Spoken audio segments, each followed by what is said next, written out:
ornamental, and they crisscross. They're not really meant for business like the males are. They don't really like the trucks all that much, but if they should put their ears out for you, even the inside of the ear is camouflage, which is really amazing for these guys. The watering hole to your left looks pretty quiet, and that's normal. Most of the animals were here at sunrise. That's when they like to drink. Then they take refuge in the woods, and some of them will be back now till the sun. Oh, black rhinoceros straight ahead. The black rhino are extremely rare. There are fewer than 5,000 black rhino left on this planet, which include the ones that are in protected reserves. Now, he's got a narrow jaw, he's got a pointed hook-like upper lip, and he lives in a wooded environment where he eats the leaves off the bushes and trees. Watch his ears. He can hear me. He just can't see us. Beyond 30 feet, his eyesight's terrible. They tend to be aggressive, but one of the bigger problems is that they can't see, so they react aggressively to what they don't understand. They have a reputation for being solitary, although there is some scientific evidence now that says maybe they're not as solitary as we used to think they are. But it is pretty hard to keep a group together when you're dodging the bushes and trees. There goes the male bongo. Look at his horns. They're straight and heavy. These are the greater kudu. These are young females. They're light tan with white, no horns, but big ears. We call them fringe antelope because they live on the edge of the forest, where they will either browse on the bushes and trees or they'll graze in the grassland. And they're probably as close to North American deer as you're going to find here in Africa. The girls don't grow horns, only the boys carry the horns. The male is pictured on your game guide. He's got some pretty impressive spiral horns. We're on our way to the Safi River area, and we are looking for hippopotamus. Now, the sign on here says pole, pole. That means slow down, but I think it's a fake out. I think somebody forgot to take it down because there was nothing going on here earlier. But we'll be cautious nonetheless. Hippopotamus is a Greek word in English. Oh, this means river horse. Hippos are nocturnal. They spend most of their day in the river. And you've got a research group on the cliff, and they feed the hippos. And I've never met a hippo that would turn down a free meal. And there he is, all 5,000 pounds of him. He may look awfully docile and friendly, but in fact, he is territorial and he can become very aggressive. Hippos are responsible for more human deaths and injuries in Africa than any other animal. Look to your left. Look at all of them over here. They're very social. Groups of them are called floats or herds. They do like to stay close together. The island, these are pink-backed pelicans. Excuse me. During their nesting season, they will display a pink stripe down their back. There is only one active nest. It's right in the middle of the island. You can see the little guy stretching his wings. He's not so little anymore. He's about 3 weeks old now. He's born right there. Lots of babies have been born on that island. That hippopotamus is probably asleep. When you see them stationary and submerged like that, the researchers here are convinced they sleep underwater. We have not been able to prove it. The hippos have refused to participate in the survey. We're going to cross Serikali Creek. Those are Nile crocodiles down there. They're bigger than American alligators, and they're in the water directly beneath the bridge. These guys can reach 16 to 18 feet long, weigh more than 1,500 pounds. They don't move around very much, very slow metabolism. We call them ectotherms. They depend on the sun to warm their body, help digest their food. But you don't want to get too close. They can move very quickly over short distances. They use their tail like a catapult. They can launch themselves at you at nearly 30 miles an hour. Their jaws can crush bone. They snap those jaws shut, they can generate more than 2,000 pounds of pressure per square inch, and if they get a hold of you, they're not going to let go. You better be careful. Coming out of the woods, you're starting to see grassland to your left. There it is. These are the grasslands of East Africa. They extend north and south for hundreds of miles, much further than we can see. It's a very different ecosystem than the woods. There's all different animals out here. It's hard to see them from here. Very beautiful view. We're going to go down to the floor of the savannah so we can get a better look. Then we head east. East is that way, and that's elephant country, and we should get there. The landscape that you're looking at is actually created by the animals that live here. Elephants are referred to as the bulldozers of the savannah. They like to eat the leaves up in the tops of the trees because they're the most tender. And when they can't reach them, they just knock the whole tree over. Yeah, that lets the grass spread. The giraffes have stripped the undersides of these trees. They're the pruners. That lets light in, the grass grows a little bit faster. We are very dependent upon the annual migrations of the wildebeest and the zebras. They come through here a couple of times a year. They knock all the grass down. That lets the young sprouts pop back up. And we got gazelles and warthogs to trim the edges. This is a balanced natural system. There's plenty of food here for everybody. These cone-shaped structures, these are subterranean termite mounds. The one on the right is starting to fall apart. You see all the little tunnels exposed in there. This is a very elaborate ventilating system. The termites, they dig their colony. They got to do something with the dirt. They bring it up to the surface. Mix it with a couple of secret ingredients, and the African sunbeams until they're hard as concrete. Yeah, the ground here gets pretty warm in the summer. If the termites weren't able to cool off the colony, they might not be able to live here. They don't come out during the day. The subterranean termites don't like sunshine. They come out at night. That's when they start breaking the wood down. They carry bits of it back to the colony. Spend the day digesting it. That's a couple of Ancoli cows straight out to your right. The roan-colored cows with the huge horns. The gray animals are wildebeest. The Ancoli are the only domesticated animal out here. And they do. They live side by side with the wild animals. They were domesticated by the Watusi tribe about 2,500 years ago. Some people call them Watusi cows. To the Watusi, those cows are symbols of affluence and wealth. They breed them and trade them. That's how they improve their social standing. Those horns can reach more than they reach 5 to 6 feet long. The male's closest to us, his horns are thicker than hers, but the length of the horns is about the same. The wildebeest, they're going to migrate in the dry season, but that's still months away. Right now there's lots of grass and water. They're busy grazing. There's no sense of urgency there. Yeah, they're all facing different directions if you look real carefully, and that's standard safety practice. Most of the animals use it. If they all spread out facing different directions, nobody can sneak up on them. There's a male giraffe under the trees right in front of us. This is a male Maasai giraffe. The boys are bigger than the girls out here. He's almost 17 feet tall. He weighs about 2,000 pounds. The Maasai are without a doubt one of the 2 or 3 rarest of the 9 subspecies. Stripe pattern is disorganized and irregular. Edges of the stripes are ragged, colors are muted. He's got 2 girlfriends farther up the hill in the trees. See how hard they are to spot? Now he's busy eating right now. He'll spend most of his daylight hours feeding. When he's not eating, he's chasing the girls. He's pretty good at both of them. See how disorganized the stripes are? See how ragged the edges are? And you'll never find 2 of them that look the same. Stripes on a giraffe, stripes on a zebra, fingerprints on a human. They're all unique. Yeah, the girls are more like 13 feet tall. They're quite a bit smaller, but a couple 100 pounds lighter as well. See him back there? Genetic research into the giraffe's only in its infancy. We've already identified 9 subspecies. That number is liable to change. There's a wildebeest out on the ridge again, to the right. Big rock formation in front of us. We call this Monkey Point. The mandrill monkeys come here looking for food. I don't know if they're here or not. We'll have a look as we go by. Stay alert. This is elephant country. That is a bull elephant to your right. Now he's all dirty because he throws dirt on his back every single day of his life. His mother taught him how to do that. Elephant hide is very sensitive. He doesn't like to get sunburned. So he picks it up with his trunk, and his aim is amazing. The bulls are not part of the herd. He got kicked out by his mother when he reached maturity, and he'll spend most of his adult life alone. He is about 3,000 pounds heavier than the typical female. He can become a very aggressive animal. He can't be trusted with the calves. He'll hurt him if he plays with them, so probably best he lives alone. There's a monkey sitting on the rock right here. They're dark gray, a little bit of white. Most of them are 25 to 30 pounds. There's one in the bushes right there. See, they're really hard to see. They come here looking for food. They fill their cheek pouches full of food, and then they go hide in the bushes, and they eat in the bushes because nobody can see them. So nobody can steal their food from them. They are not related to Rafiki.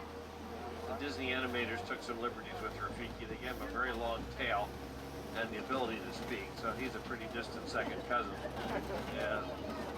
Now, the Ridge Road is the shortcut to the river, but the warden's got that closed because of that elephant. He's just around those bushes out there. If he gets in the road, he's about the same size as the truck, and there's no way around him. So we get to take the scenic route. And we know now that the elephant herd is females and their calves. What you may not know is that there have been 6 births reported in this herd over the last, 12 years? Yeah. Doesn't sound like much, but you have to understand, elephant gestation is 647 days. It takes mama elephant almost 22 months to deliver a calf. This bridge is pretty old, but if we're careful, it's going to save us a ton of time. Oh boy, look at the boards moving. Front wheels are off. And you guys in the back made it too. An elephant calf is born, it weighs 200 to 300 pounds. Twins, you imagine, are pretty rare. Calves will stay with their mothers till they reach maturity. In their early teens, they can live to be more than 60 years old. These are elephant footprints. They lead right to the tusk marks.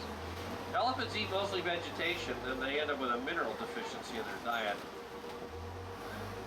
Matriarch brings them in here about every 2 weeks. Red clay is soft and chewy. They break it loose with their tusks. It's got iron in it. More importantly, it's full of sodium. There's lots of trace minerals, and if you're an elephant, it's like eating a Flintstones vitamin. Yeah.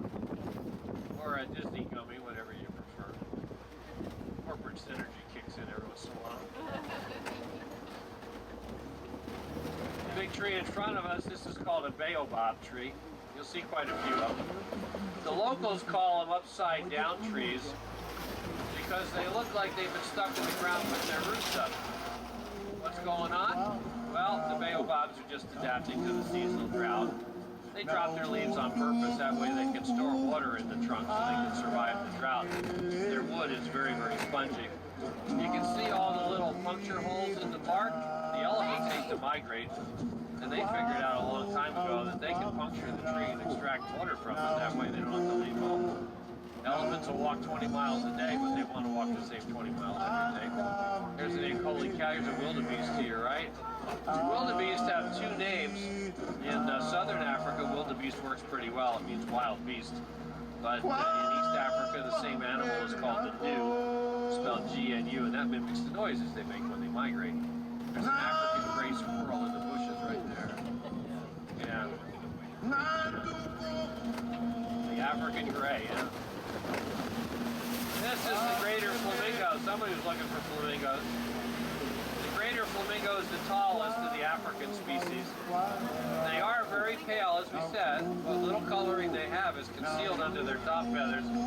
So unless they spread their wings, you won't get a very good look at it. The island is crowded. The birds love it that way. They find safety and comfort in numbers. That's true of most of the animals out here. They will get on each other's nerves. Fights break out here all the time. But they don't last long. They just bite each other a couple times. They go in different directions. They will filter feed, walk through the water, use their feet to stir up the soil. Then they stick their head in the water. They force the water through their beak. And they filter out the algae and the microscopic nutrients. They've got a screen called a comb in the bottom of the beak, and they eat a diet rich in beta-carotene from the algae, the krill, and the brine shrimp, and that's what helps them stay pink. This is a white rhinoceros. There's an elephant over here on your left. I can't really sit here very long. I hope she's hungry, so she'll come up here in a hurry. See the elephant walking through the bushes over here? Look to the left front. Right before the tree stump, here she comes. Come on, baby, come on, there she goes. There's one of the girls. Yeah, she's quite a bit smaller than that male we saw, but then that's typical of the girls. We don't want to scare this rhino. He's about 5,500 pounds. White rhino are not white, they're gray. They were never named for the color of their skin. He was named for the shape of his mouth. He's got a broad, flat lower lip, and he's built low to the ground and eats just like a cow. And the Afrikaans word for wide, V-I-T-E, pronounced vite, it's been mistranslated all these years, so we should call him the wide rhino. They're not nearly as aggressive as the black rhino. They live out here in the open grassland. It's easier to keep the group together. But like any animal, if you scare them, they'll turn on you, so we just try not to turn on them. They roll around in the mud because they've got sunburn issues just like the elephants. The mud cools him off, but then when it dries, it'll protect him from sunburn and insect bites. He can't see us, but if you watch his ears, he can hear us. We're no threat to him. He's going to ignore us. Yeah, we're talking about you. Look at him. Very, a tremendous conservation success story. They were almost extinct 100 years ago. Took an international effort to stop the, well, never really stopped the poaching, but to save the animal. And the southern white rhino is now estimated to number somewhere between 18 and 20,000. The northern white rhino didn't fare so well. Last I heard, there's only 5 of them left.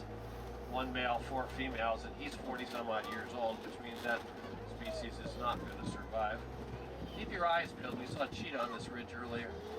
Cheetahs are very small, about 100, 120 pounds. They're light tan with with dark spots.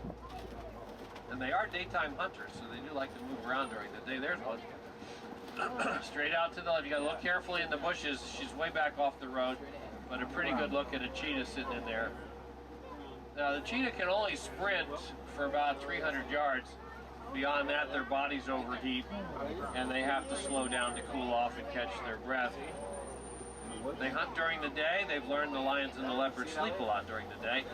So you hunt when the other guys are asleep, and you got a much better chance of success.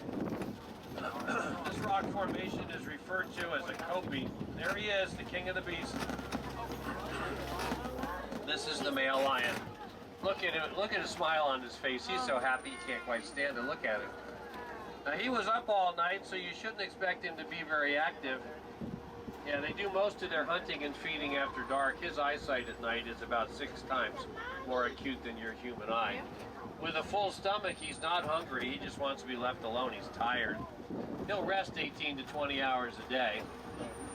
Pretty good job if you can find it. He's nearly 500 pounds. He's about 200 pounds heavier than a female. But while the girls are the providers, he is the protector. We're going to loop all the way around here. See if we can find the girls up there. They might be out looking for breakfast. You never know. Now, a couple of zebras to your right. These are Grant zebra. They're fairly common. Short legs, wide stripes. A plains zebra. They're the lion's favorite food, but the lions have to be careful because the zebra's kick will break a lion's jaw. And a lion with a broken jaw is not going to last long out here. There he is. It's good to be the king, isn't it? Look at him.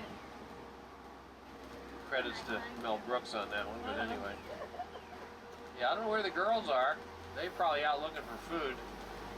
He only hunts when he has to. He's kind of clumsy, so he lets the girls do it. He'll eat first. There's the girls. See them in the rocks? They're in the shade. See the head sticking up?